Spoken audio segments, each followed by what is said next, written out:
सबसे बड़ा existential threat जो हमारे लिए हो सकता है वो मैं उसमें पाकिस्तान को लाऊंगा, और पाकिस्तान को भी मैं डायरेक्टली थ्रेट नहीं कहूँगा, वो उसका मैनिफेस्टेशन है। एग्जिस्टेंशियल थ्रेट हमारे लिए जो है एक ये जो कट्टरवाद की जो आइडियोलॉजी है ये, है ना।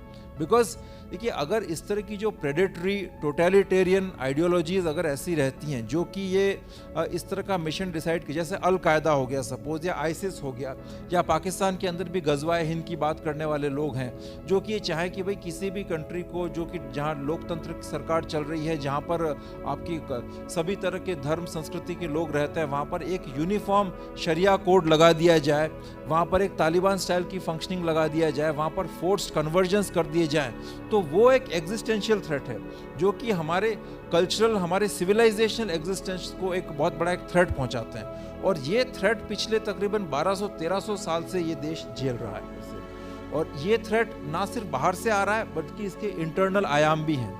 इंटरनली अगर आप देखें तो जैसे अभी PFI एक बहुत मेजर टेररिस्ट ग्रुप है जिसके ऊपर बैन लगा पिछले 30-40 सालों से, और मतलब उससे भी ज़्यादा आप साल मान लीजिए 50-60, वैसे 30-40 सालों से तो बहुत एक्टिवली सक्रिय हैं ये लोग। उसके पहले ये लोग बड़े छद्म रूप में काम कर रहे थे। तो इस तरह के ऑर्गेनाइजेशंस पूरा एक ताना बाना बदलना चाहते हैं, डेमोग्राफी बदलना चाहते हैं इस देश की, वो आपके लिए इंटरनल थ्रेट्स प्रेजेंट करते हैं।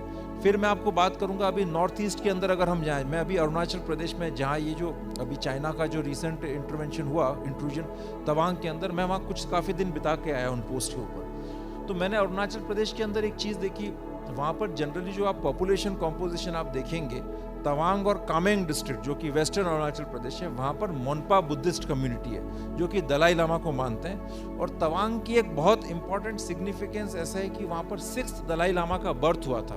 और तवांग मोनेस्ट्री जो लासा की मोनेस्ट्री है, पोटाला पैलेस, उसके बाद सबसे इंपॉर्टेंट स्थान रखती है। तो इसका जो है बुद्धिस्ट पूरा जो सिस्टम है उस रिलीजियस यूनिवर्स में बड़ी एक अहमियत है। तो वहाँ मोनपा कम्युनिटी बड़ी रिलीजियसली डिवोटेड है। लेकिन उसके अलावा rest of the Arunachal Pradesh है, वहाँ पर कई सारी ट्राइब्स हैं, जैसे कि निशी, टागिन और भी कई सारी ट्राइब्स हैं जो कि डोनी पोलो रिलीजन फॉलो करती हैं। अब वहाँ पर धीरे धीरे नागालैंड के जो क्रिश्चियन ऑर्थोडॉक्स रिवाइवलिस्ट चर्च है वहाँ का, उन्होंने जिस तरह से एक्सपैंड करना वहाँ पर शुरू किया है और मैसिव कन्वर्जेंस वगैरह हुए हैं, इससे पूरा डेमोग्राफिक चेंज वहाँ पर आ गया है।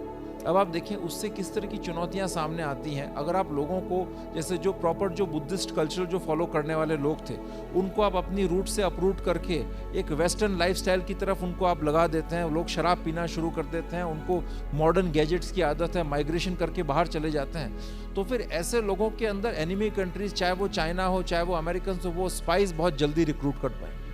फिर दूसरा ये कि वहाँ पर जो लोकल कम्युनिटी जो थी, अपना ट्रेडिशनल व्यवसाय उनका चराने का था, ग्रेजिंग का था।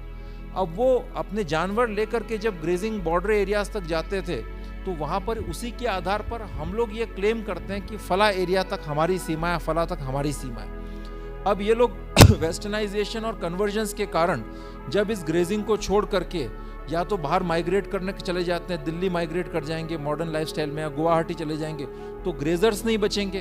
ग्रेजर्स नहीं बचेंगे तो सीमा तक जाएगा कौन? तो फिर क्लेम कैसे करेंगे हम लोग कि भाई वहां तक हमारी सीमा है। On the other hand China के अंदर चूंकि वहां पर एक अधिनायकवादी सरकार है, तो वो फोर्सिबली वहां पर विलेजेस सेटल बना रही है बॉर्डर एरियाज के अंदर, कई सारे गांव उन्होंने बसा दिए, तो उससे वो अपना क्लेम मजबूत करता है।